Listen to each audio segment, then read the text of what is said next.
Pupetta Maggio, 2 prima. No, ha sbagliato il nome. Ma perché mi chiamano Pupetta? Sono Pupetta io non ho capito. Si confonde con Polpetta. Sono Pupella. Pupella è un nome che mi diede mio padre, purtroppo. Quando ero piccola, ero carina, e allora papà mi pupa, pupella, pupato, e restò sta Pupella.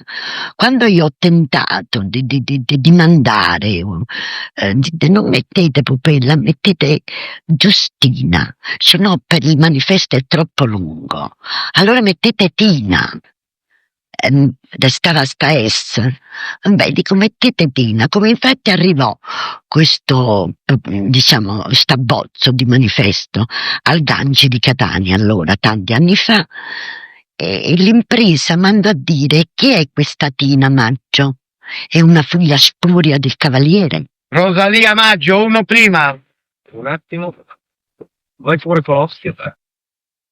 Devo fare un po' il trucco all'antica, insomma, come faceva mamma quando faceva i duetti con papà. E in questo spettacolo facciamo proprio un duetto di Beniamino di quello che faceva mamma e papà, un duetto dell'epoca, la chantosa, insomma. Vous êtes très jolie, mademoiselle. Allora faccio tutti questi occhi un po' blé, insomma, così. E mamma e papà che naturalmente facevano teatro e 16 figli e il teatro. A mezzogiorno facevo il primo spettacolo. Poi mangiavo E dormivo. In camerino, un po' una sedia all'est. No, sulla sdraio. sulla Sulla sdraio, tenevo pure la sveglia che lo svegliava. Scoma, sdraio, ha coperto un plaid addosso, stava da gran signore. Poi si svegliava e facevi il secondo. Il secondo spettacolo. Poi, finito il secondo spettacolo. Le prove. Per lo spettacolo. Per lo spettacolo seguente. E dopo il terzo spettacolo che facevi? Le prove Di musica. Di musica. Questo per quanti anni l'hai fatto? Per 7 anni.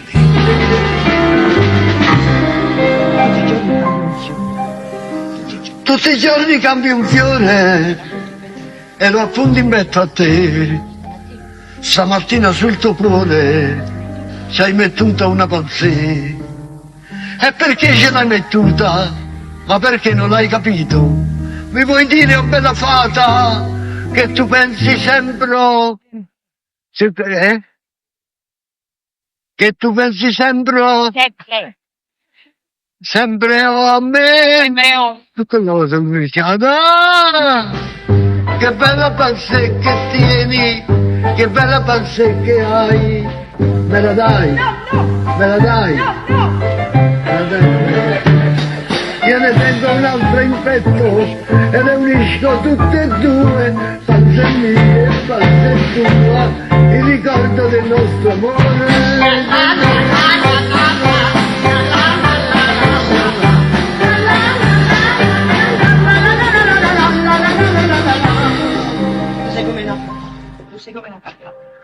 Tu sei come una farfalla. Farfalla. Tu sei come una farfalla. Tu sei come una farfalla. Farfalla. Tu sei come una farfalla. E farfallo non lo faccio dire. E adesso l'hai detto. E mi è scappata il mondo sulla fuori. Tu sei come una palomma che sbalaccia attorno a me, poi ti appoggi sulla mia spalla con il pietto e la pansè. Io divento un mammalucco se mi baci sulla bocca e mi sembra un tricchitracco. Questo vaso che dai a me, che bella pansè che tieni, che bella pansè che hai, me la dai? Me la dai? Ma vieni. Io ne tengo un'altra in petto e le unisco tutte e due, panza mia e panza tua, il ricordo del nostro amore. Che bella panza che tieni, che bella panza che hai, me la dai? Me la ma chi è? E sta così, mi sto spiegando, io unisco tutte e due, panza mia e panza tua, il ricordo del nostro amore.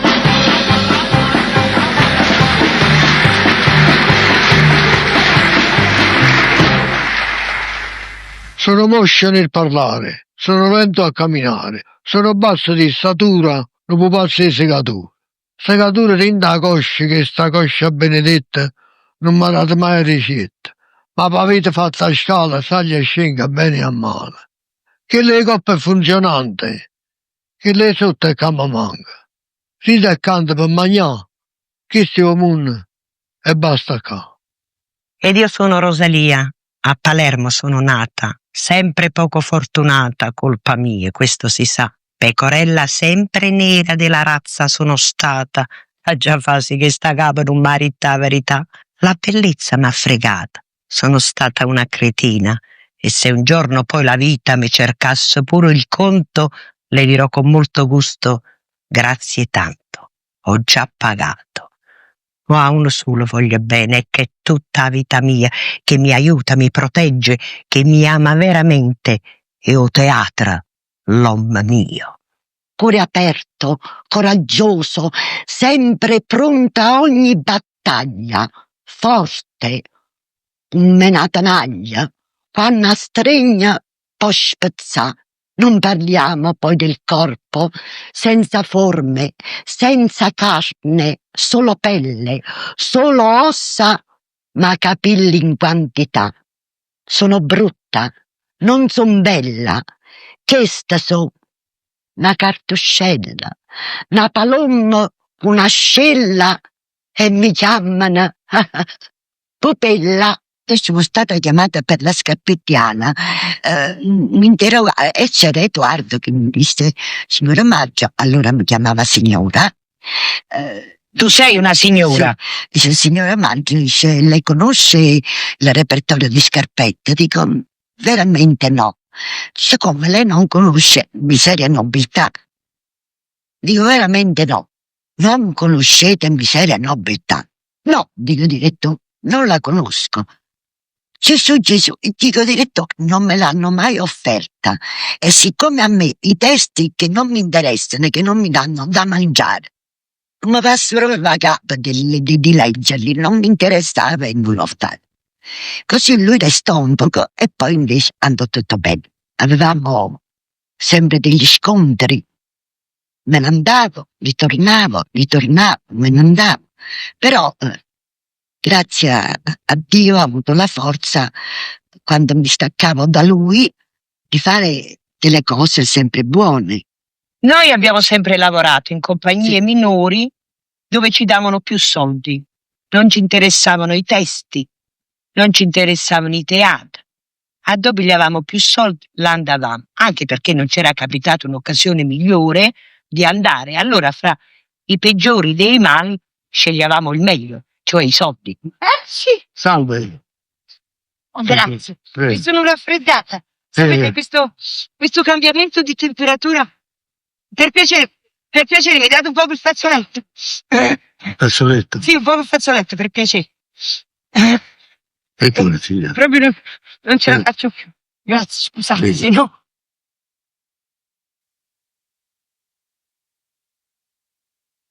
Grazie.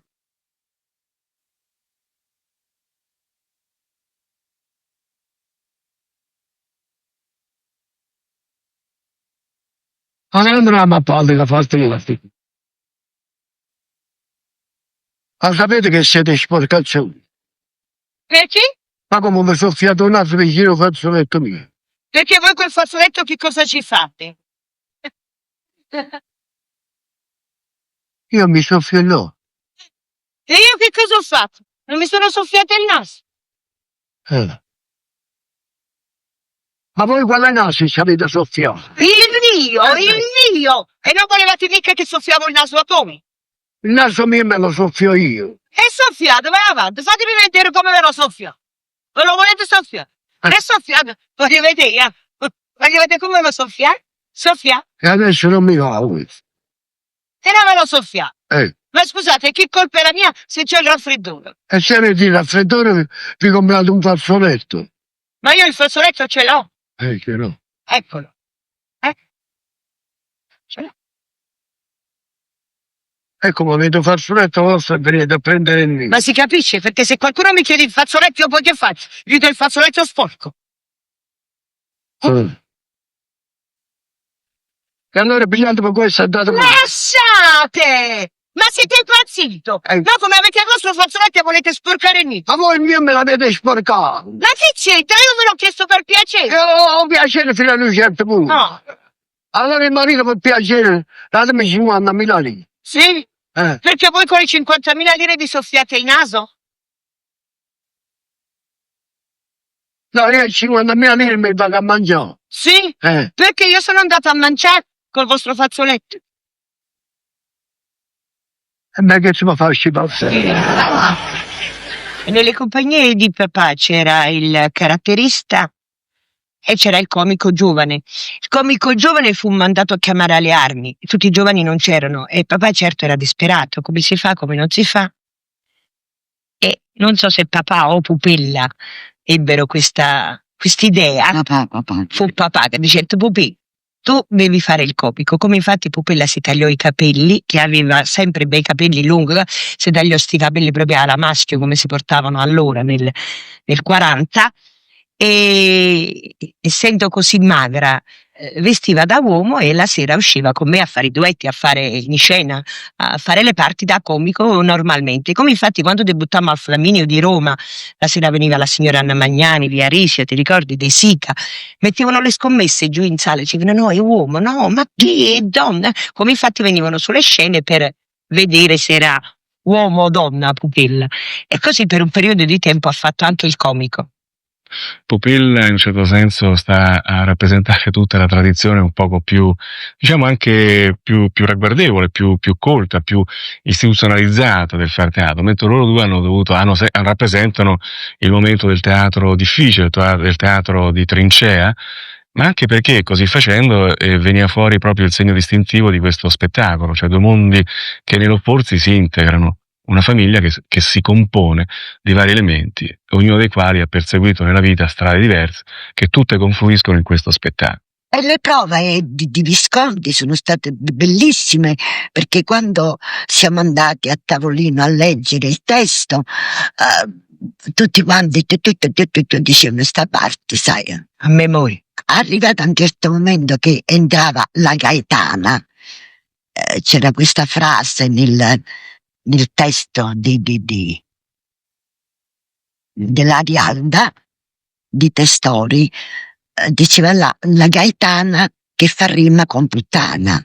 Siccome devo fare sta puttana, la puttana come una figlia grande, una vedova, e allora arrivata alla parte mia io dico: senta signor Luchino, dico, io non so leggere, tutti fermi, non so leggere una napoletana, veniva da Edoardo, teatro dialettale. E un giorno mi fermo e dico: mi scusi signor Luchino, ma io quando provo?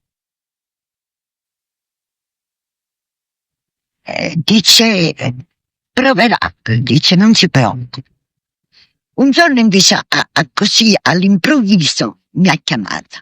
Io mi sono vista un po' persa, sono andato, ho fatto la parte, tutto tranquillo, tutto bene, nessuno ha detto una parola, lui neanche. Il giorno dopo lo stesso, il terzo giorno lo stesso, no. Dico: signor Luchino, mi scusi, io mi fermo perché lei deve dirmi qualcosa, se vado bene, non vado bene. E lui si girò con quella faccia stupenda e mi disse: io alla pupilla non devo dire niente, c'è qualcuno che deve dire qualcosa alla pupilla. E quanti restarono zitti. Se pupilla, quello che vi posso dire: prendete la Lucilla, la Morlacchi, andate in camerino, insegnategli la parte.